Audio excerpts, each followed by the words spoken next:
Rise Up See Red podcast, all about the Arizona Cardinals and the NFL, featuring insider and outsider perspectives. Enjoy the best hour of Cardinals talk on the web. Now here are your hosts, Jess Root and Seth Cox.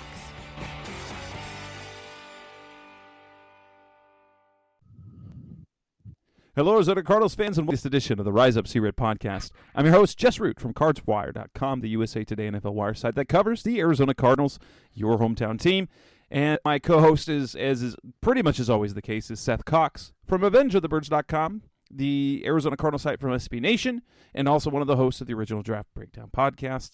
And Seth, doesn't it feel like the season and kind of the entire calendar year, everything's coming to a head, and we're walking into a last 6 weeks of the season, which are going to be disastrous. Isn't that kind of what it feels like right now? Yeah, I mean, it feels like everything that you expected to be okay is not, and now more than anything, the entire thing's crumbling. Yeah. And so this is basically a disaster show. We know that the Cardinals lost on Monday Night Football, 38-10 to the San Francisco 49ers. There was a lot being said, not only on social media, but in the TV broadcast about Kyler Murray and Colt McCoy. We have the Benjamin thing from Hard Knocks. It's going to be interesting to see how that plays out. Very interesting is what shows up on Wednesday night for that. Seeming like the Cardinals quit at the end of the game. There's a Sean Kugler thing where they fired their offensive line coach. They released some players. There's more players injured. And they've got another game this week on Thanksgiving week, which has been a terrible week for Cardinals football traditionally for the last several years. It's not been good. So let's go ahead and get started on episode 382, where we talk about basically all the problems that are going on with the Cardinals, starting with Colt McCoy and Kyler Murray. Do we have a Colt and Kyler problem? Let's talk about that starting now. There was talk. So the report came out that Kyler wasn't going to play, and then he's probably going to sit out through the bye week, and that Colt McCoy is going to play. John Gamadoro comes out and says that he thinks that the team prefers Colt McCoy to Kyler Murray. On the ESPN broadcast and the pregame and the broadcast, there's a lot of discussion about just the strengths of Colt McCoy, the things that he's doing huddle-wise and at the line of scrimmage and communication, and that almost suggesting, which if all the things that have been said about Kyler, I can believe this maybe the most, that he tries or acts like the smartest in the room, and therefore maybe is doing too much at the line of scrimmage, or rather that he's not doing enough, or that there's things he's clearly not doing that Colt is, which is why they keep bringing things up about that. We know that Cliff Kingsbury talked about just, the work ethic that Colt McCoy is. He's in early, he's out late, which people took to be a shot at Kyler, saying that he wasn't doing those things. I didn't necessarily believe that, because if there's one thing we know about Kyler, he puts in the time. But do you think that there is do we have a Kyler Murray problem, and is Colt McCoy the answer to that problem for the foreseeable future? I can tell you that I don't know if they have a Kyler Murray problem, but I can guarantee you that Colt McCoy is not the answer. And I don't mean that in a negative way. I mean, Colt McCoy is really good at what he does, being a backup quarterback. And there's nothing wrong with that. You look at his two games, they're virtually the same statistically, and the outcomes were drastically different. Yeah, wildly different. And the reason why is because when Colt plays bad teams, he's able to manage the game and make a throw or two a game. When he plays good teams, he's not good enough to make consistent plays. And so if you want a guy that is a complete game manager, I mean, not in even the Jimmy Garoppolo, but you're talking in the, I'm trying to think of anybody currently. follow the game plan quarterback perfectly. Like, he will stick to the game plan exactly as written. But yeah, and what it is that McCoy just isn't skilled enough to rally a team that's behind schedule. That's either behind or behind the sticks in terms of the game. When he beat the 49ers last year, 31-17, it was the work of the defense primarily, because they had the early fumble and they ended up fumbling twice, and it was basically 17-0 at the end of the first quarter without Colt McCoy having to do much work, and that was all she wrote. But when Carolina forced the turnover, when Hassan Reddick hit him and he fumbled, and then they go for it on fourth down, and they get behind 14-0, that was it.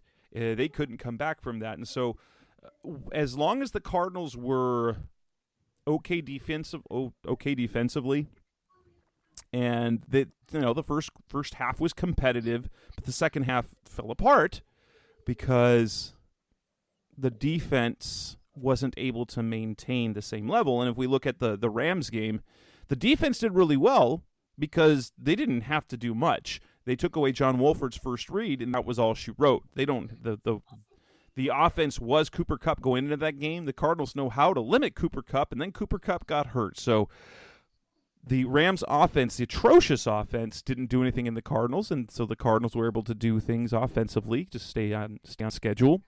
And that's the thing. Colt McCoy will follow a game plan very, very well, but he isn't skilled enough to rally you or to basically run and try and play off schedule. Yeah, and that's the thing, is like when they fall behind, it's basically over. And that's again not a shot at Colt. That's just who he is. I mean, a 36-year-old quarterback that's 9 games, I think, under 500 for his career. That's if that's the guy you're leaning on. And by the way, he started like 25 games in his career, so it's not like we're talking about a Carson Palmer who'd started 125 games for a bad franchise. We're talking about a guy that's not good enough to start for probably any other team in the league right now, but is probably one of the 3 best backups in the NFL, maybe after Jacoby Brissett and Taylor Heineke. Yeah, the question is now, because there was talk that if the Cardinals had won this game, and if they'd beaten the Chargers this next week, and Colt McCoy goes 3-0, they wouldn't go back to Kyler. What are the chances that would have happened? Now, granted, it didn't happen, but would the Cardinals have put themselves in a situation where they would be starting McCoy over a healthy Murray? I mean, unless you just thought that you've got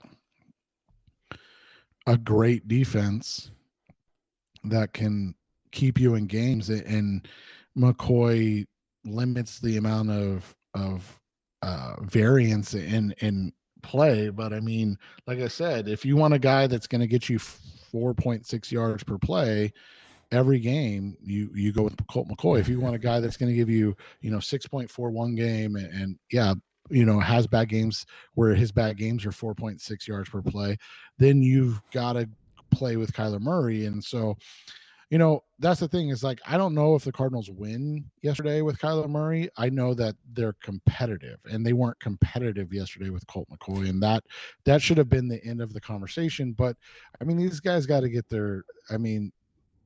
it's sports talk. It's sports talk radio. It's daily stuff. They've got to get their clicks and their views and their downloads in. And what better way to do it? I mean, just remember last week, Dan Bickley literally said that, Colt McCoy was going to follow in the line of Kurt Warner and Carson Palmer as resurrecting his career in the desert at a late age and blah, blah, blah. And it's like, Dan, you haven't had a good take since you tried to say Max Hall was the future. Like, just. and there's a wildly different thing, is that Kurt Warner was an MVP at one point. Okay, he was one of the best quarterbacks in the league. Carson Palmer, one of the most talented quarterbacks in the entire league. Colt McCoy, honestly, I think he was 10 years too early for the NFL. Well, and he came in with that shoulder injury. But had he done what he did at Texas, modern day, he would have, as a young quarterback playing in this to NFL, and he hadn't hurt his shoulder. I think he would be a very, very intriguing, fun quarterback in the NFL. But he's 36 years old. Well, and like I said, the biggest thing with him was when he hurt his shoulder, because he has no juice on the ball whatsoever. I mean, you saw it in the game yesterday. I was actually shocked he didn't throw more interceptions, because there were a couple of throws where you were like, oh my gosh. What was the one out that he threw to AJ? Yeah, and there were a couple where guys were right next to the guys that caught the ball, and you're like, I don't think he was paying attention. I mean, unless there's this idea that people just don't want to play with Kyler, which nobody's ever said that, which is always the funny thing to me about locker room talk, because it's literally never been something that's said by anybody that's left the organization. Right. Then this is just conjecture from sports media people that get paid to get, to stir up drama and have these things, be in the news. My question, though, is, of all the things that they keep saying or suggesting about Kyler, which of those things that are you suggesting that you think are the closest to the truth, or at least that what are the parts about what they're saying that Kyler can improve upon? Not saying that he's bad at, but well, like I've always said, I think he's just a very enigmatic guy, and he's a guy that tends to not be great at dealing with other people, which isn't a great thing for a quarterback, but it's more about the fact that you've got a guy that expects everybody to raise their level of play and their level of dedication to the grind that he does, and sometimes that doesn't happen, and he's just not great about how he goes about it. He's a mercurial I can't say that. Yeah, guy. He's been a guy that's a loner, and so I think people take that as he's not a team guy or this or that, and it's like he's just not a rah-rah guy, which is tough, because that's what people want out of their quarterbacks. Yeah, the special fans want to see that. They want to see their guy but there's literally nothing Kyler can do to win things over, because before this year he was too sullen and sulky on the sidelines. Now he's fired up, and so now we're doing that to criticize him. That if there's one thing that sort of, and the reason why I'll believe it more is because especially these broadcast guys on the TV, on the telecast, they are in production meetings with the situation, and especially the ones that are former players who still have connections around the NFL, guys like Larry Fitzgerald and RG3 and guys like that, Steve Young, maybe less Steve Young. He's been out of the league for so long. But if there is one thing that perhaps Kyler does to a fault, is like when he gets to the line of scrimmage, that perhaps he's not as good or as disciplined at executing the game plan. And so he sees something and thinks he's got something better. And now Clips has praised him for things like this, but maybe if there is one thing that I think that is the situation, it perhaps that Kyler only trusts Cliff's scheme and plan to a certain point.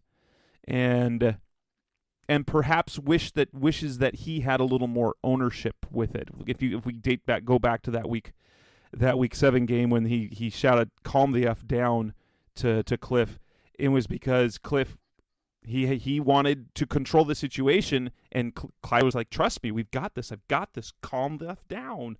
We were going to get it done."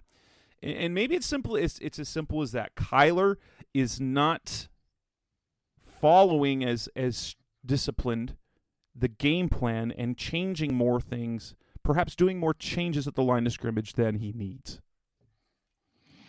Yeah, and maybe that's just what it is right now, and they need to address that and figure out how to do it. But I mean, if you're fine with the Colt McCoy experience, then you're gonna enjoy a lot more blowouts this season. Coming up next on the Rise Up Seared podcast, the best of Cardinals talk on the web. Let's talk about that game yesterday. There's not much good to talk about, but mainly, did the Cardinals quit? And is that the problem that we're facing now at the end of the season? That's coming up next on Rise Up Seared. We're back on the Rise Up Seared podcast, best of Cardinals talk. The Cardinals lose to the 49ers 38-10. They keep it close for the first half, 17-10, but then they give up 3 touchdowns. Jimmy Garoppolo throws 4 touchdown passes. Even interestingly enough, I think he's done it 4 times in his career high. 3 of them have come against the Cardinals. But more importantly, down the stretch, it looked like there were some business decisions being made on George Kittle's second touchdown of the game. Antonio Hamilton in particular pulled up and didn't make the move. Budda Baker, when asked if he thought they fought to the end, he did not. This would be the first game that we have seen where the Cardinals did not push and compete throughout. Now, granted, you're in Mexico, you're getting beat down. Honestly, it's super easy once you're down 21 points, that to risk your body to put a hit on a guy who, when they're just going to score 2 plays later. I get that, but have we hit? One of the things that we could say about Cliff Kingsbury and everything is that the Cardinals were competing. They're playing hard the entire game. We didn't see that. Does this mean we're at the beginning of the end? Yeah, I mean, I think that's where it starts is the effort level and to see the team give up. And like I said, I think, to kind of go back to it, I think a lot of it comes from a lot of guys realize that Colt's not going to be the guy that leads them back in a situation where they're down 2 scores. It's just not his game, man. And so you saw guys like Antonio Hamilton and this, we have to remember that Antonio Hamilton is a guy who has no problem mixing it up and hitting guys. Right. And so we saw guys make business decisions, and that's just an embarrassing indictment of this whole culture that's, all of a sudden in prime time on Wednesday nights, right? With Hard Knocks. And so, it feels like the beginning of the end just because of that situation, because you can't have guys quitting in the game.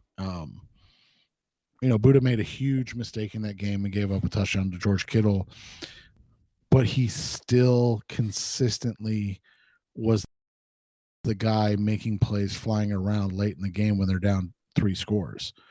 And that's what it's about. It's not about,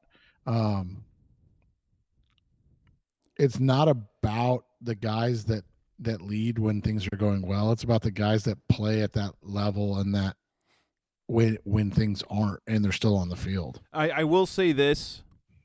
What happened with the Cardinals is exactly how the 49ers build their game plan. We've seen this as football fans a lot. They're getting blown out. The opponent is running the ball extremely well. It takes the soul out of a defense when you can't stop. Once they've got a significant lead, or they've got a double-digit lead, and then you can't stop the run after that.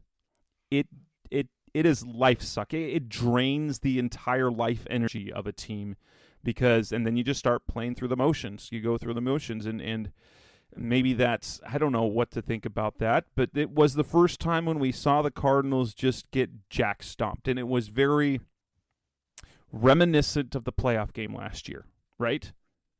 And I think the difference is, even in a situation where they're getting their pants beat off, usually when Kyler's playing, he's still trying to compete. And whether it was the Colt wasn't trying to compete, he just was, he couldn't, or the players around him were causing weren't giving an adequate effort.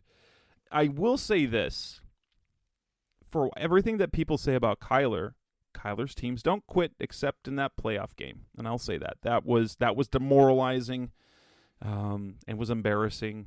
But that's what happened. That's what happened Monday night. The defense, I think, just got tired of failing and just went through the motions through the most of the second half. Especially because the offense was doing nothing. Yeah, and that's the thing is, like, you don't want this to become a divisive thing as well, where offense versus defense is at each other's throat, where guys aren't on the same page, and that's, like you said, that's the problem, and it feels like that's where this is coming to, right? Is that it's coming to a point where this team has two different sides of the ball instead of a team, and that's what you want to avoid more than anything in this situation. Now, moving forward, and here's the other part that comes with that: more guys got hurt, and so it's just demoralizing. Is there a way for them to get back? Like, we know they're basically wiped out. They're basically eliminated from any scenario. Like, with the Seahawks and the 49ers both having tiebreakers over the Cardinals already, and them being 2 wins behind both those teams, we're talking about a 3-win difference to leapfrog one of those teams, either in the division or in the conference. And since they're the 12th team right now, they're number 12, you've got the 49ers, or the Seahawks now, because the 49ers in first place are the 7th seed. You've got Washington at number 8. You've got Atlanta, you've got Detroit, you've got Green Bay, then you got the Cardinals, then you got the Saints. And they're all kind of bunched up together right there. But the fact that they can't, almost impossible now to pass either the Seahawks or the 49ers, it's going to be incredibly difficult to make the postseason at all, because if the Cardinals go 5-1 their final 6 games, the only way for them to leapfrog either the 49ers or the Seahawks is if they go 2-5 in their last 7 games. And we can pretty much with a certainty say that's not going to happen either way, that the Cardinals aren't going to go 5-1, and that the 49ers or Seahawks won't go 2-5 in that same period. Yeah, and that's what makes this difficult, is that this was not the end, but it was virtually the end, right? Yes, they are on life support right now. I mean, technically they're not mathematically eliminated, and that's what you preach to your team, but the reality is, even if they turn things around, so even if they're 4-7 now, they would basically have to win 6 of their last 6 games, period, to make the playoffs viably, even in a bad NFC. Probably it's going to take 10 wins. And they have 6 games left. They'd have to go 6-0. There is nothing about this team that says they can go 6-0, since they have yet to win consecutive games all year. Oh, my goodness. And so, I mean, when it comes down to it, I think this is the game that's beginning to bury the organization. I think it's where the things are coming loose, and this is where everything's going to unravel from here on out. Now, maybe they pull a few couple of games out of here, but I think we can point to this game as the unraveling point, in my opinion. Yeah, and it's going to be interesting to see, to me, about the future, which is, I know we're getting into shortly, but that's more than anything what it's going to tell me about this team and this franchise and where this is heading still, because you're talking about guys that quit in this game, and now you're expecting to see them come back and play hard. I mean, we're talking about, like you said, they're not mathematically eliminated. There's 6 games left. They can still compete, but they're going to have to sell out to do so. Yep. Coming up next on the Rise Up Secret podcast, the best of our Cardinals talk on the web. Do the Cardinals have a culture problem? We have another incident. Weird thing that goes on. Sean Kugler is fired. That's coming up next on Rise Up Secret. We're back on the Rise Up Secret podcast, best of our Cardinals talk on the web. Sean Kugler fired. Offensive line coach, running game coordinator. By and large, one of the more beloved coaches on that staff. Something happened Sunday night in Mexico. Monday morning, he was fired. He did not coach. And he's no longer on the staff permanently. Something happened. This is the second week in a row that there's a firing. Behind the scenes. Kind of behind the scenes. We got Ian Benjamin last week.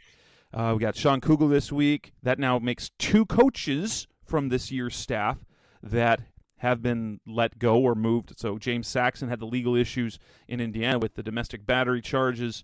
He was placed on leave and then resigned last month before his final sentencing was in. And so the Cardinals have been down a coach that way. Now Kugler's out for the rest. He's gone, which leaves them down their offensive line coach. They have to shift the staff a little bit. And this is this is weird, but it feels like things are starting to bleed off the field now. So we're getting they've been mistake prone on the field, and now there's stuff happening off the field, and I'm not 100% convinced. Now this hasn't been reported anywhere, but the Cardinals also released 3 players. And so some incidents that happened in Mexico, then they release Jonathan Ward off of injured reserve. He was healthy when he come back. That one kind of makes sense maybe because they signed Corey Clement and Darrell Williams might be on his way back. That you can think. Then they cut an offensive lineman from the practice squad, Gene DeLance, which they cut guys pretty much every week. But then the one that makes me wonder if those 3 were also related to whatever happened with Kugler is Michael Dogby, the defensive lineman, because while he was cut from the roster before last week's game, he was re-signed to the practice squad. I'm sure that was a numbers game. He was re-signed to the practice squad last week and then elevated playing the game. And after you're given a standard elevation, you simply revert to the practice squad. There's no clearing of waivers. And they cut him from the practice squad after he had just played. After he'd been with the team for 3.5 years, after the Mexico game, they decided they were done. That's, to me, that feels... And we're not going to hear about it. I just wonder if all of this is related somehow. Well, so, I mean, the 2 things that we know are there's curfews that these guys have to get to, and so you wonder if a coach was involved with that, right? Like if Kugler either, and again, we're speculating. We're not trying to be nefarious or say anything negative. So, like, did Kugler potentially know that they were late and try to hide it, maybe? Or was he out with them and was that group of guys late? I mean, again, we don't know who hangs out with whom on this roster necessarily. So again, we're just kind of spitballing on what would make sense, because like you said, the biggest thing that outside of the Kugler thing, obviously, that just doesn't make any sense is why cut a guy that you were getting ready to put back on the practice squad, right? Right. And so it wasn't. He was I mean, cut from the practice squad, right? Exactly. after he had just played in the game, and he'd played in 10 games this season. He'd been with the team for 3.5 years, and so it just feels like, okay, if they were done with him last week, it would have made sense. But then they re-signed him, and they activated him. He played him again. Then you cut him. That's weird. Right, and like you said, when he was already reverted back to the practice squad, so it's just it's just a strange situation where it's really hard to understand exactly what's going on, and so that's why I think in the end you just have to wait and see if any story comes out. I mean, it's also interesting that 2 weeks later we still really don't have anything on the Benjamin situation, right? Yeah, like we know. And let's go with the Hard Knocks take here. Is that on the PHNX Cardinals podcast, one of the directors from HBO had said, because everyone was asking about they asked him about the Benjamin thing. Now, when the director guy talks, it felt like he was overselling it. He used shocking. He said, "Watch." Now, initially, his response was, "Yeah, watch show 3," and then he talked about Benjamin with the cutting. He's like, that was shocking to us. I want to know, because what everyone is doing is, oh, do you know what it is? Was there something shocking behind the scenes? I think the director actually meant that to see a fan favorite like Benjamin cut was cut. Now we're hearing Bob McManaman said to Monday night that Steve Trout, who is one of the directors, said that there will not be any segment on Benjamin because there was no footage of it. Yeah, so that's what I'm saying. It's like it's odd, especially because doesn't HBO have literally footage of everything? Right. And so it while we're not saying anything or anything like that, it does really seem a little nefarious, doesn't it, that Kugler was cut or fired before the game? That's kind of absurd. Okay, it's like, what was it? Like, how bad was it? Right. And so that's why we can speculate a lot of things, don't get me wrong.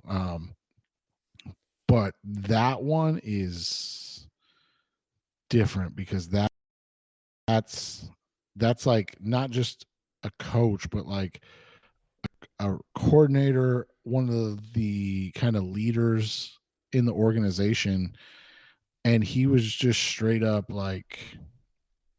sent home before one of the most pivotal games of the season. So like you said, I mean we're just talking, but it had to have been, like you said, bad if it prompted that to be done immediately.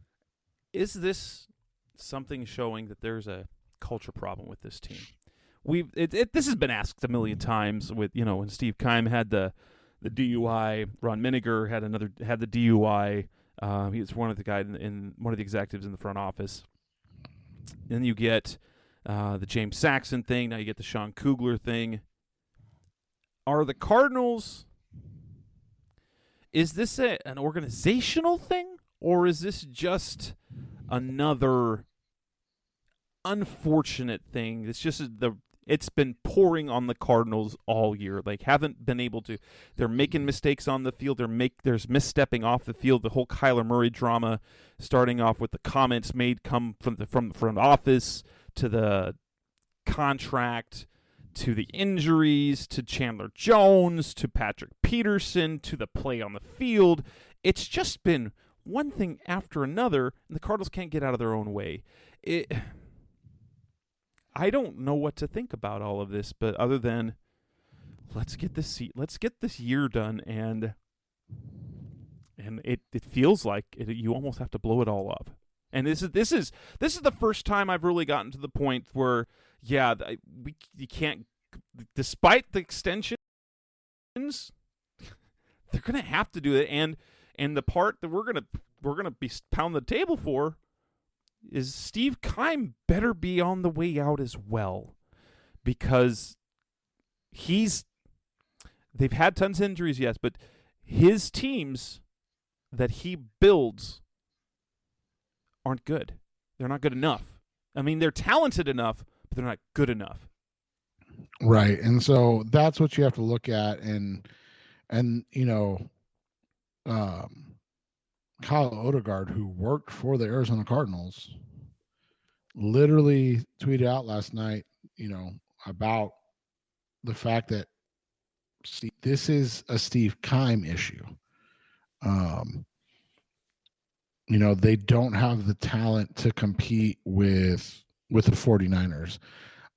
You know, the coaching aspect of it with the Seahawks might, you know, that I can be persuaded that they're as talented as the Seahawks, but I mean, you can just look at it last night. They're nowhere near as talented as the 49ers.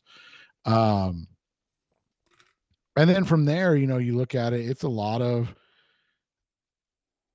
there's a lot of questions about his roster management, his investment in, and how he is utilizing and spending picks. And it's interesting when you talk about, you know, how he's done things, because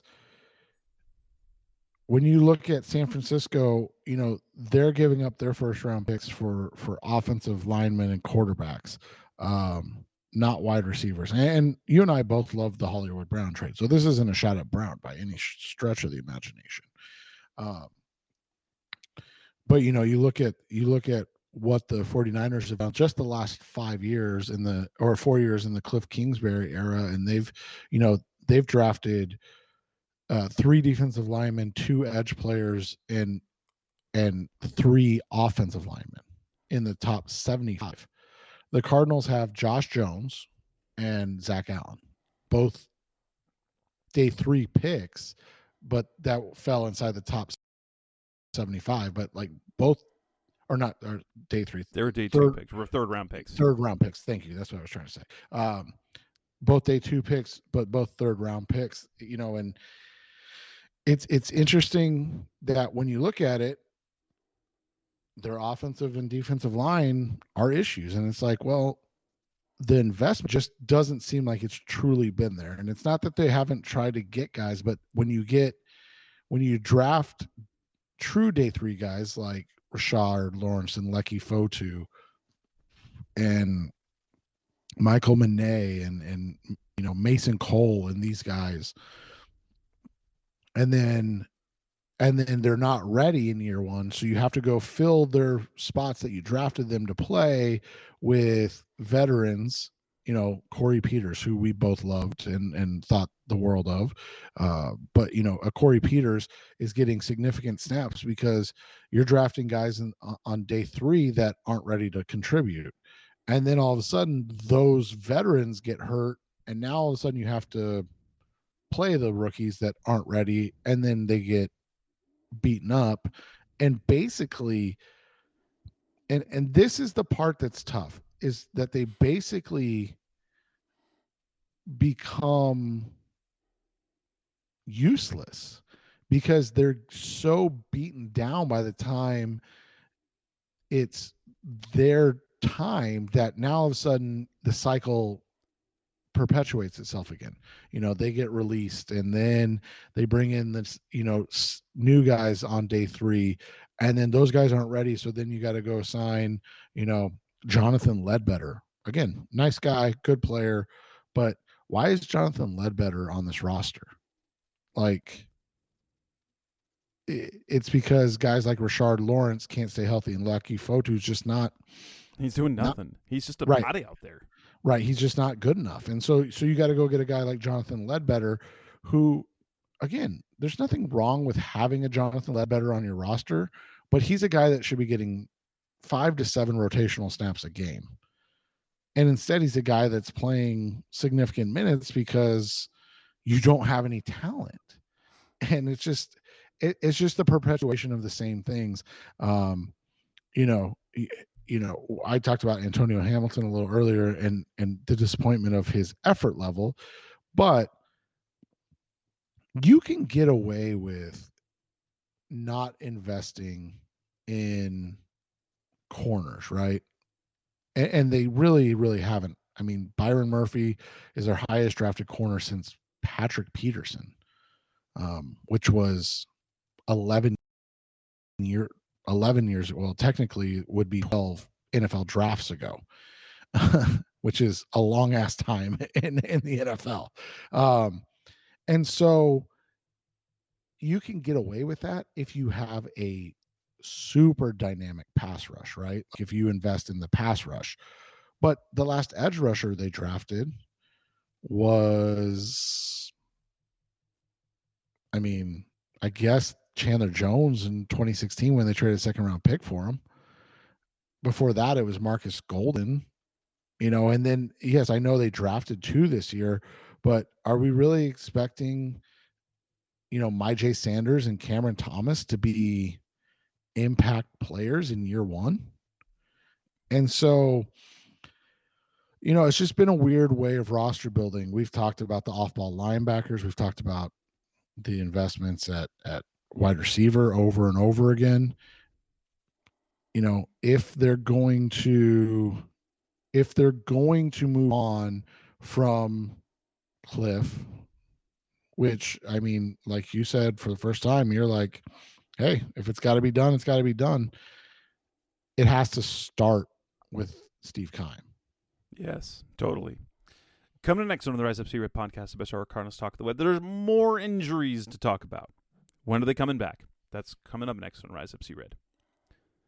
We're back on the Rise Up Red podcast, the best hour of Cardinals talk on the web.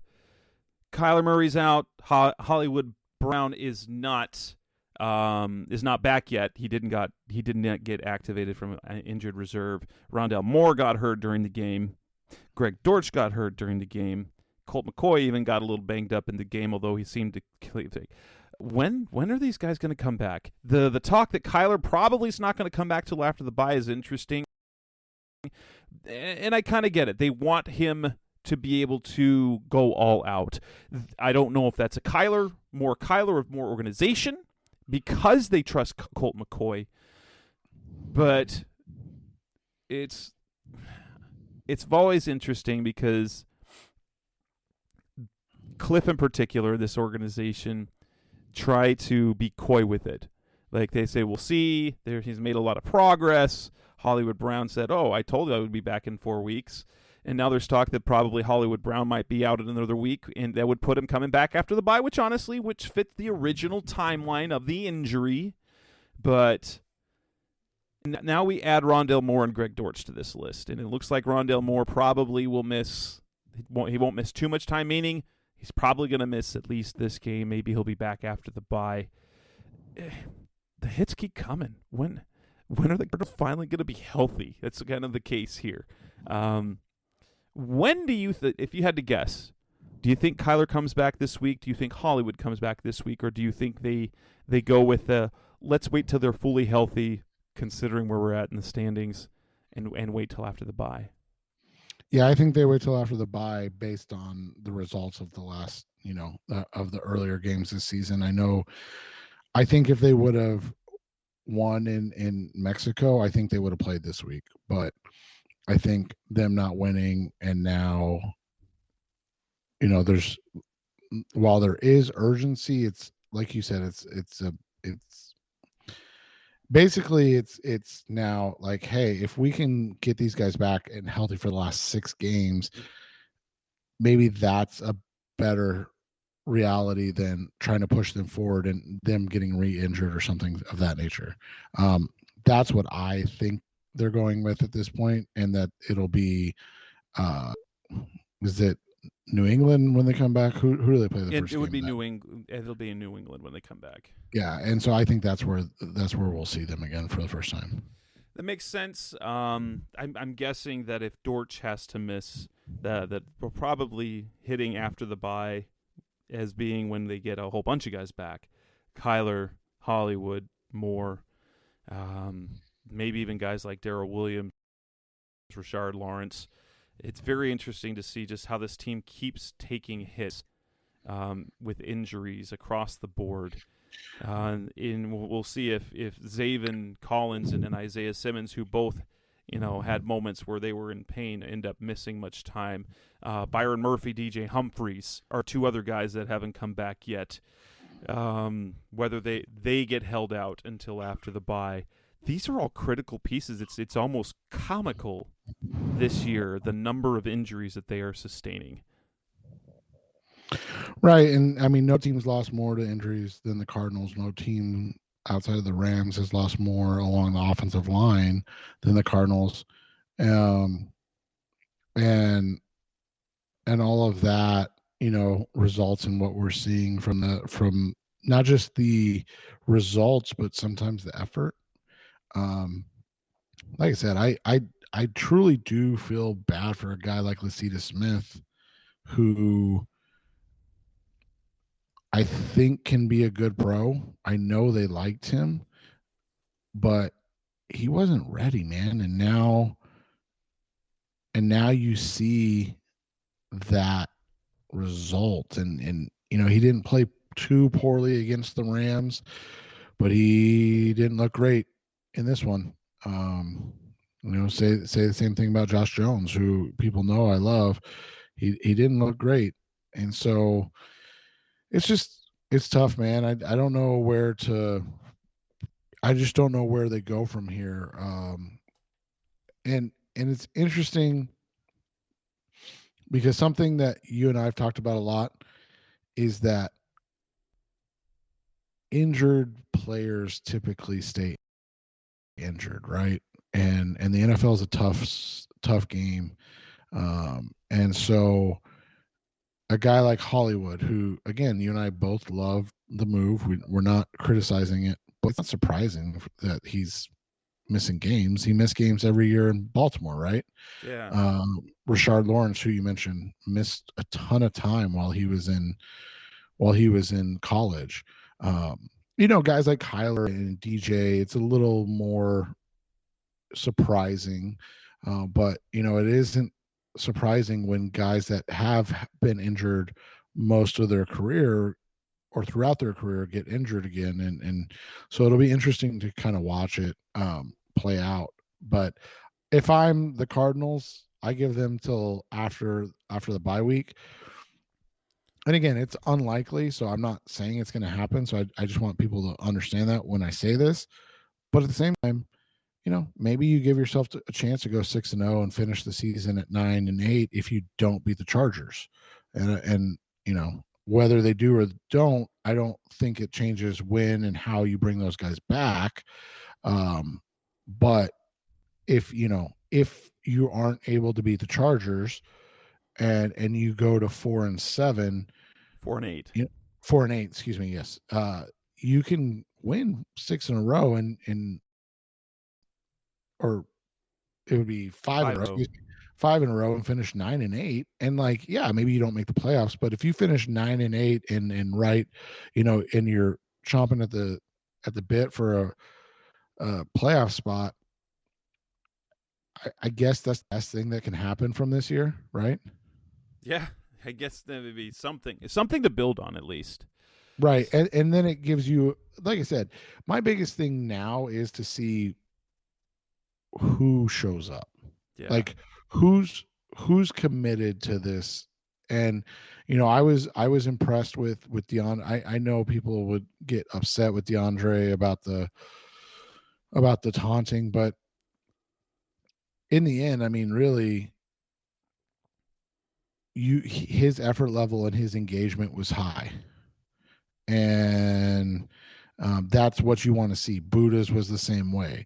The younger guys like Zaven and Isaiah, I wasn't super worried about them checking out, but other players you do worry about, and I'm guys like Buddha and D-Hop, that's who you want to follow and make sure that they're the ones, kind of leading the charge. Coming up next on the Res Up Red podcast, special of Cardinals Talk on the Web. Let's wrap up the show talking about the Cardinals and the Chargers this weekend before they have the bye week. That's coming up next on Rise Up Red. We're back on the Rise Up Red podcast, special of Cardinals Talk on the Web. Cardinals play the Chargers this weekend. I can't figure out the Chargers. I try to look at some statistical, patterns. I don't think anybody else can either. If there's one thing that we could look at with the Cardinals, there is one money stat on them every single week. They're 4-0 if their opponents rush for less than 100 yards. They're 0-6 if they hit 100. That's the money stat there. And that is due probably to circumstances, but that's been 100% consistent. The Chargers have won games by giving up 200 yards rushing. They've won several games without reaching 100 yards themselves. This team makes no sense to me. They have so much talent. They've been rocked by injuries. Obviously, Joey Bosa's out. They've missed time from Mike Williams and Keenan Allen. Rashawn Slater got hurt. They just keep taking hits after hits, but they've been just the Chargers. Like, even the Chargers are really good, and they're not quite good enough. This year, they're impossible to figure out because they lose games when they're playing well, and they win games when they're not. I can't make heads nor tails. But Justin Herbert does not look like the quarterback. Like, Justin Herbert looked like he might be the best quarterback coming out of that draft. Like, amazing. And this year, he's just underwhelming. He's still talented, but his metrics all look much worse than last season. Well, and that's the thing is, like, once you get film on these guys, it's a little bit different. They've got a talented running back in Austin Eckler who's playing well. He's got about 1,000 yards from scrimmage and 11 total touchdowns on the season. Ironically, wasn't used a whole lot in the passing game in their loss to the Kansas City Chiefs. They got beat by the 49ers a couple weeks ago on Sunday Night Football. Interesting back-to-back Sunday night games, back losses. They barely beat Falcons. They got drilled by the Seattle Seahawks, where their bye. They had to go to Denver in a defensive battle, and you're like, what? And they lost to the Jacksonville Jaguars 38-10. Like, so like you said, this team just doesn't make a lick of sense, man. And it's tough.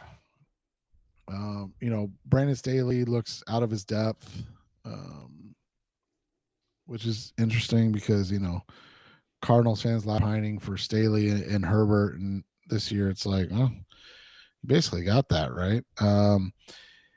Like you said, they've had a ton of injuries, which is unfortunate. Mike Williams injured. Josh Palmer's battled injuries. Keenan Allen, who's was on a Hall of Fame type path, is injured. So their weapons haven't been there much.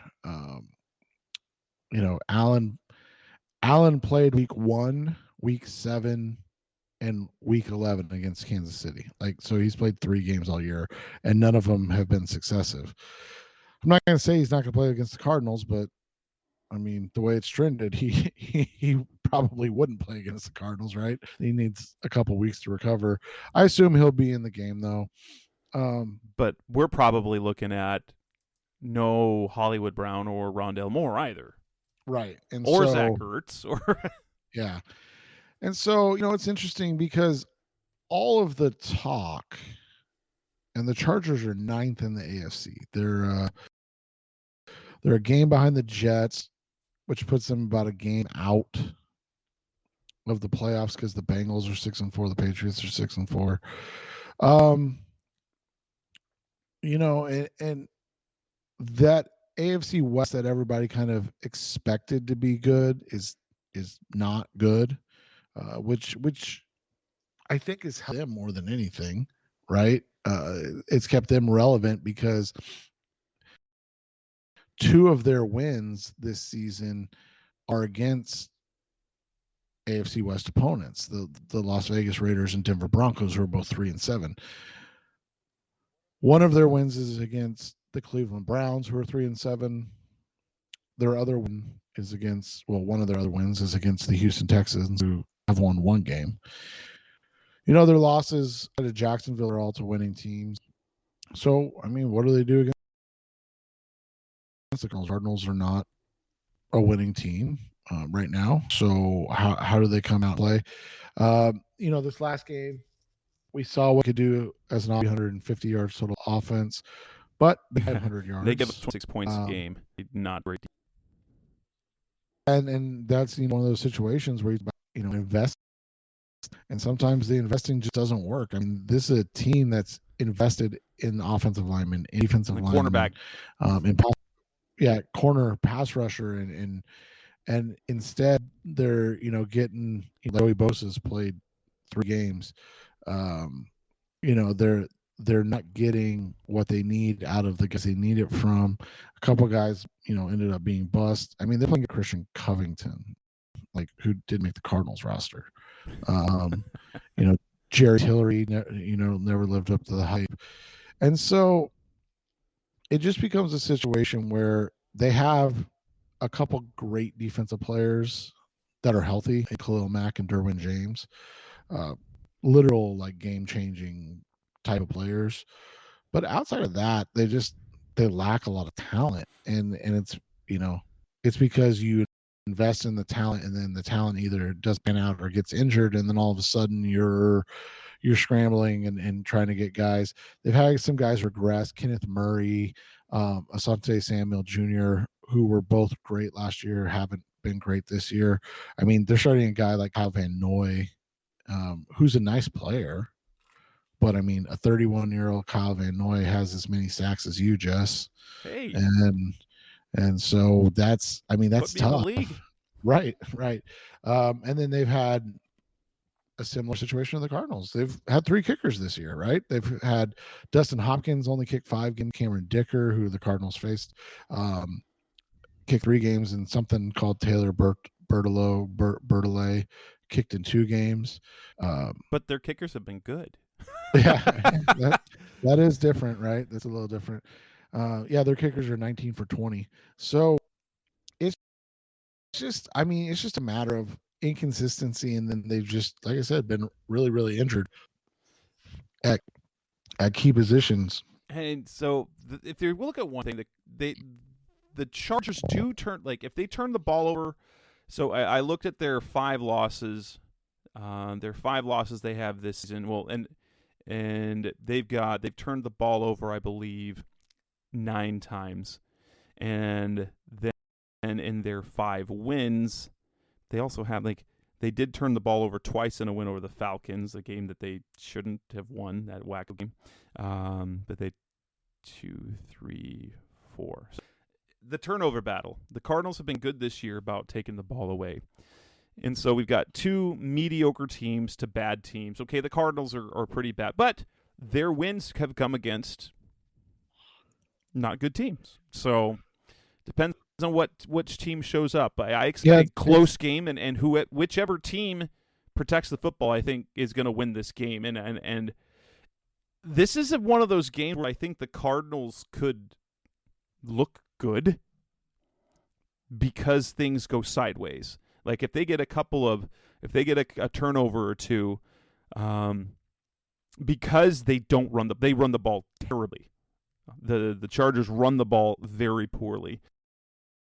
They are 30th in yards and yards per attempt this season. And so if the Cardinals get a lead, I think that's kind of the key. It's kind of the key for the Cardinals all the time, is that they're a better team when they have the lead. But it's hard to make. I predicted the Cardinals would win this game when I wrote the preview, but I also wrote the preview Sunday afternoon before either the Chargers or the Cardinals had even played their games. But there wasn't anything about those games that made me change my mind. This is game or 2 teams that you don't know what is what, honestly.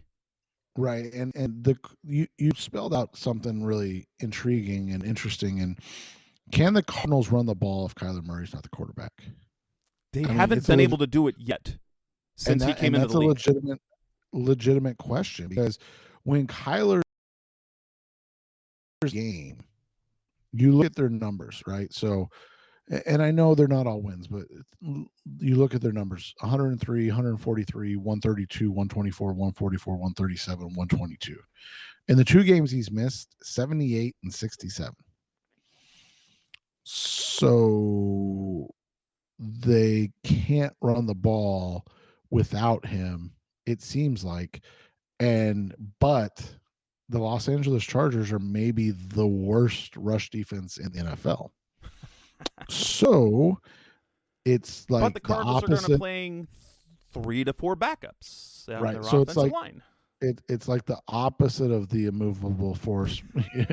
You know, like it's just like, this is a game where like something's got to give, right? The Cardinals aren't able to run the ball when they don't have Kyler Murray, but the Chargers can't stop anybody from running the football. In the last 4 games, I mean, the last 4 games, 213 yards to the Seahawks, 201 yards to the Falcons, 157 yards to the 49ers, and then 163 yards to the Chiefs.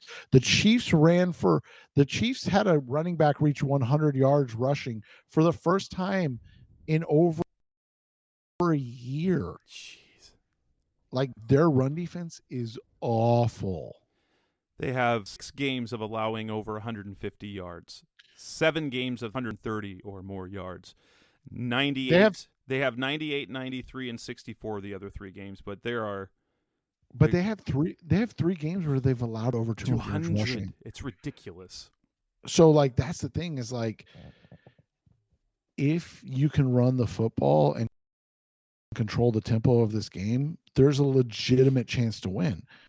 I just don't know if Kyler Murray doesn't play if you can run the football. Like, I'm not saying anything negative in the sense of like, oh, you know, this team can't win without Kyler. I'm saying legitimately they've not shown that they can run the football if Kyler's not in there. That's been consistent since he came into the league.